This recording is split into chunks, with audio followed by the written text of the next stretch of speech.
Hi everyone, Richard here at Calvin Wazoo, bringing you another video. And this is a contest drawing entry from JT's Record Room. He is doing a contest to celebrate reaching 100,000. Well, now 1,000. All right, 1,000 subscribers. Which is, fantastic. I remember when he got introduced to the vinyl community on Rachel's streams, and really interesting channel. So if you haven't subscribed, you really ought to. He often has some really wonderful background stories and experiences to share, regarding the music that he discusses. His contest is pretty simple and not a lot of things to do, so I'll get started here. So, plus he's got some sweet prizes, I guess, if you're lucky enough to be drawn. But anyway, this is a fairly simple contest. First part is to show 4 records. 3 of the first 3 are going to be from different genres. And then the 4th one is like a newer one, that you've been listening to, or I've been listening to. And then a 5th record that is like a guilty pleasure. And I thought, okay, you know what I'm going to do? I am going to do these, but all of the records are going to be Japanese artists. So let's get started. So first one I want to show is this one here. Many people have shown this before, the Flower Traveling Band. This is a Japanese psych progressive, more psych group. And it was a very rare record for many years, and it's been reissued. It's really quite good stuff, interesting, and it's on this very, very beautiful sort of blood orange vinyl. And this was their first album of original music. They were doing cover music before, and then, as if I remember the story right, they were gonna they got I can't remember if it was they were going to tour in the United States, or they got some kind of record deal or something, but whatever, they decided they needed to come up with some original tunes, and they came up with this record. It's just really fantastic. Not too difficult to find, and if you're a psych rock collector, it's one that you should probably have in your collection. Now, moving to a different genre, and that is jazz. And I selected this one here. This is Ryo Fukui, who is a jazz pianist. And this record is a letter from Slow Boat. Ryo Fukui, Slow Boat is the name of the bar that he ended up running, a nightclub, and where he played piano. Fantastic piano player. He did not learn how to play the piano until I think he was 19 years old. And then shortly after that, he recorded his first piano-centric recording, and it was magnificent. So if you like Thelonious Monk and you like Oscar Peterson, who are also 2 of my favorite jazz pianists, you're going to really, really like Ryo Fukui. So that's it, letter from a Slow Boat. Sadly, he died recently from cancer. So short life, but beautiful, beautiful music. Now moving to sort of a post-rock style of music, and with the Japanese artist Cornelius. And Cornelius is, he's a difficult one to pigeonhole. This is Phantasma. And I've done videos on all these records, in the past, but this is a double record set, and it's very eclectic. There are songs here that are very Japanese pop style.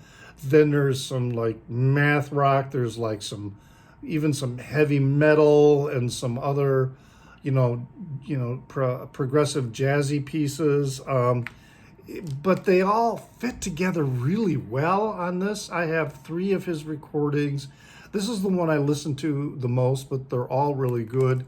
There's a couple out there still that I would like to get, but they're not necessarily all that easy to find in the US. And so in ordering from Japan, sometimes, the shipping just makes, you can find one for a reasonable price, but then the shipping just kind of blows the whole thing out of the water. But if you haven't listened to Cornelius before, readily available on YouTube, so you can give it a listen. And it is great stuff. Very, as I say, very, very eclectic. All right, so now something that I've been listening to more recently, and it's another Japanese band. This is a post-rock, math rock band. And I've almost completed my collection of their releases. Still a couple that I want to pick up. And the band is Toe. And this is, I believe it's their newest release. This was released this past February. Been listening to it really quite a bit. It's an EP.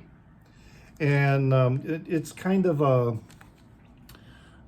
a forest green and grayish lavender color vinyl or whatever. It's a swamp green and pink. Sometimes I don't know who the people are who decide what color the colored vinyl is, but they don't have the same genetic disposition I do in terms of identifying color. Anyway, Toe is also, it's fairly widely available and, probably in stores in bigger cities. And it's reasonably priced. It's not like another favorite of mine is Mouse on the Keys, but it's very difficult to find Mouse on the Keys domestically. And ordering from Japan can be quite expensive. Although I do have one coming in the mail. I hope to get it next week. So yeah, Toe is what I have been listening to again. So if you really like something that is rhythmically centered, like Don Caballero or Slint, that style of music, or hey, for that matter, King Crimson, particularly in the middle years with King Crimson, they qualify, as kind of a math rock group. So that's what Toe is all about. And then the final category is guilty pleasure. And I went a little overboard probably with this. But again, sticking with the Japanese theme, one of my guilty pleasures is anime soundtracks. So this one here, this is a Gundam soundtrack, and it's a true soundtrack. In other words, what's on here is just dialogue. It's not the music from the series or films or the TV show. This is dialogue, and of course it's all in Japanese. So if I play it, sometimes when I play it is I'll have it in the background, and while I'm concentrating on something else, like doing some creative work or something like that, I'll have it on. But really why I collect a lot of these is that the artwork that is included with these records is just absolutely incredible. Very beautiful stock here. And then they come with these booklets that have just absolutely amazing reproductions of the art from the anime series. It's just really amazing. Plus, this was one of the most famous anime franchises. It was a mecha franchise in Japanese history, and it is also the largest grossing. We're talking billions of dollars, not billions of yen, billions of dollars. The Gundam franchise essentially arose in the mid-1990s, I believe. And, so the Hollywood movie Pacific Rim, for example, that's mecha, all right? That's a Western adaptation of the whole mecha genre, which originated with Gundam. Now, I do have some Gundam records like this one, which are music. So this is a symphonic poem that is associated with Gundam. So, yeah, it's symphonic music that goes with this. But again, these are just fantastic records. And then one last guilty pleasure. If you're as old as I am, you may remember in the 1960s that there was this big hit single by a Japanese artist, that even though nobody could understand, or most people could not understand what he was singing, it was nonetheless a charting song. And here it was called Sukiyaki, okay? So that singer was Q Sakamoto.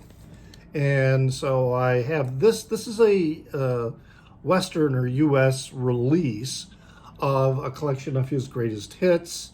And Q Sakamoto, and then of course the song that we're talking about is on here, which is I believe it's Moetori no Boku. Is that the one?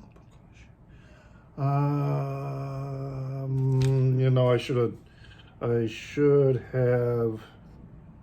No. They call it Sukiyaki here, also. But the Japanese name is, I should have looked this up. Oh, in Japan, it was known as Ui Omui Te Aruko, which translates to I look up when I walk. So when you listen to Sukiyaki, you might think that this is just a really, happy, upbeat, song, but it's a really sad song because, he's looking up when he walks because he just lost his love, and so he's looking up so nobody can see the tears, filling his eyes. So he was huge in Japan. He was like Elvis was here in the United States. That's how big he was in Japan. And then he tragically died in a very famous plane crash in Japan. So that's my guilty pleasure. This album I have earmarked to find a good copy of the original Japanese release of this compilation. I actually had the 45 when it was actually my brother, I think, had it, or somebody in one of my older siblings had it when I was a kid. But I didn't save any of those 45s. Oh my gosh, all the 45s that they had, if I had them now.